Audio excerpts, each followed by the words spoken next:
What do Alex Hormozy, Paul the Apostle, and Jesus Christ all have in common? And what does this have to do with the gym and suffering? In the rest of this video, I'll be talking about how all three of these figures can, in different ways, show why suffering can actually be exactly what you need. If you want to hear more about how to integrate Christian wisdom into your everyday life, feel free to hit the like and subscribe buttons down below. The more it hurts, the better the story.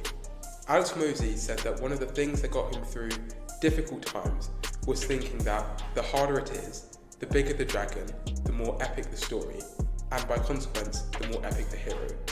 Whilst the gym may not be the hardest thing in the world to do, this quote can still be applied to it. The more physical suffering that you go through, the greater the number of reps you can do, the better the story you can tell yourself. I really love this mindset, and I'll add a link to this short in the description of my YouTube channel below. But since this is Christianity integrated, what does this have to do with the Bible? If you're struggling, Paul wants you to know this. Not only so, but we also glory in our sufferings, because we know that suffering produces perseverance, perseverance character, and character hope. And hope does not put us to shame, because God's love has been poured out into our hearts through the Holy Spirit, who has been given to us.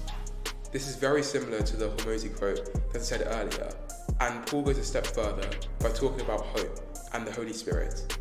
In this case, the plank is a form of physical suffering. I didn't plan for this, but I was actually a little ill when filming this, which made the workout more difficult to do.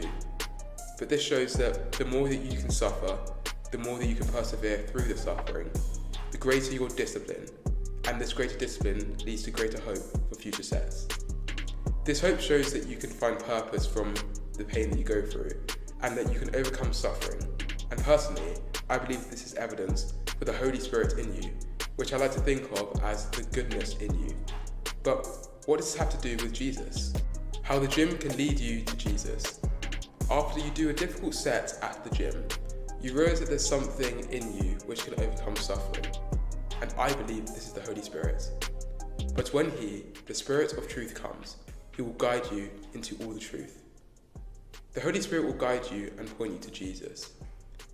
It, which I like to think of as the goodness in us, not only helps us to find purpose from pain, but it's what points us towards Jesus, the example of goodness, the best example of overcoming the greatest form of suffering, the greatest example of purpose from pain, the greatest hero.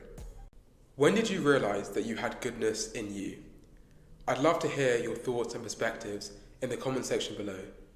I hope that these Pauline-inspired gym vlogs can continue to provide a modern way of spreading the gospel. Thank you so much for watching this video, and I hope to see you next time.